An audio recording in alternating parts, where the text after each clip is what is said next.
Analisis kasus.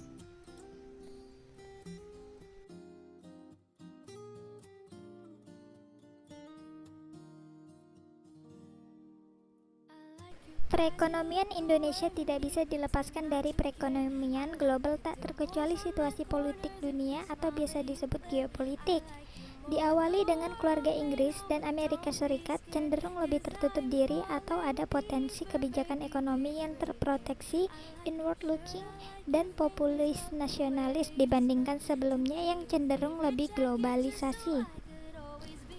Baik, di sini jelaskan fenomena yang membuat perubahan geopolitik tersebut, kemudian potensi implikasi tersebut pada kegiatan dunia usaha atau bisnis di Indonesia. Jadi di sini terlebih dahulu saya menjelaskan pada saat kampanye Donald Trump sebelum ia menjadi presiden di Amerika Serikat, dia mengindikasi bahwa adanya suatu tren untuk mementingkan diri sendiri dan kepentingan nasional daripada kepentingan bersama, dan itu dia jelaskan secara terang-terangan. Jika dahulu negara-negara maju dengan senang hati bergabung dalam suatu kelompok untuk memajukan kepentingan bersama, sekarang mulai berubah haluan menjadi geopolitik.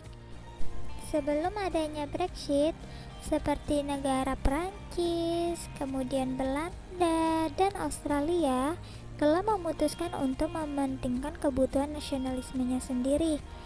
Hal tersebut menandai adanya 3 isu hangat antara lain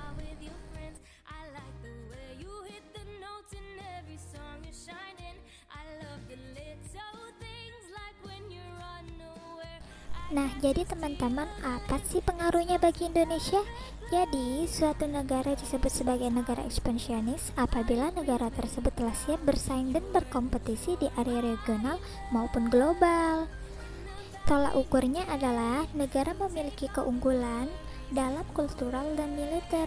Jadi, Indonesia harus meningkatkan semua tolak ukur tersebut. Nah, teman-teman, kita lanjut ke jawaban selanjutnya ya. Yaitu, bagi Indonesia tidak begitu menjadi masalah jika negara yang bersangkutan tidak berada pada regionnya. Seperti Inggris, tentunya Indonesia tetap mengekspor ke Inggris dan Uni Eropa tanpa masalah. Namun, implikasinya justru terasa pada tingkat regional yang kemudian berdampak pada negara-negara yang berada pada kawasan tersebut. Nah, jadi teman-teman, konflik dan stabilitas keamanan di kawasan tersebut sangat dipengaruhi oleh negara-negara yang memainkan dalam dimensi geopolitik dan geostrategi di kawasan tersebut. Kita lanjut ke soal nomor 2. Jelaskan apa yang Anda ketahui mengenai situasi sumber pembiayaan UMKM saat ini. B. Apa saja program kebijakan pemerintah yang telah dikeluarkan untuk menjawab tantangan ini. C. Bagaimana hasilnya sejauh yang Anda ketahui dan jelaskan penyebabnya. Baiklah. Nah, teman-teman, apa sih UMKM itu?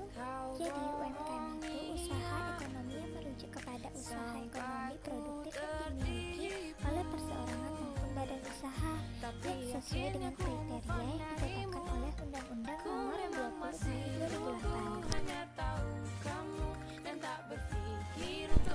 Jadi, pembiayaan UMKM ini bertumpu kepada sektor perbankan.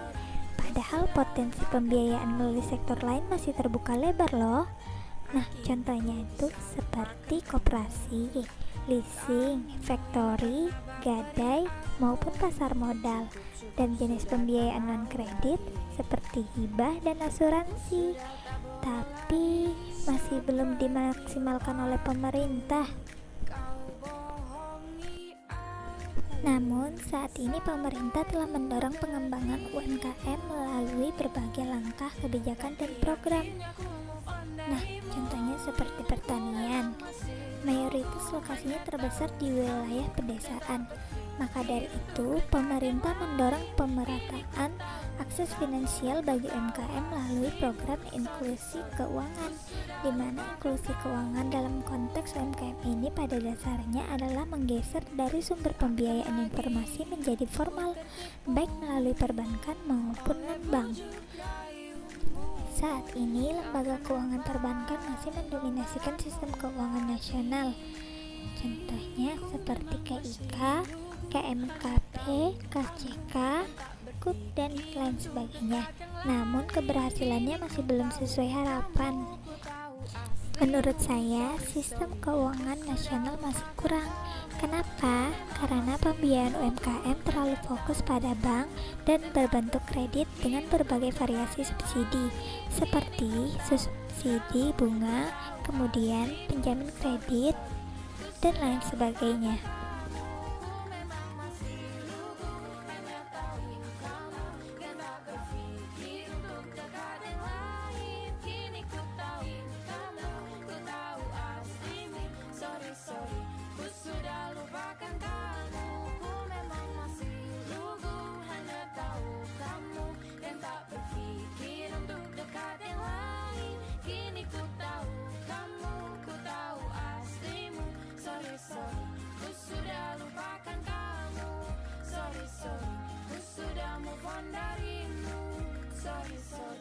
Ku sudah lupakan kamu.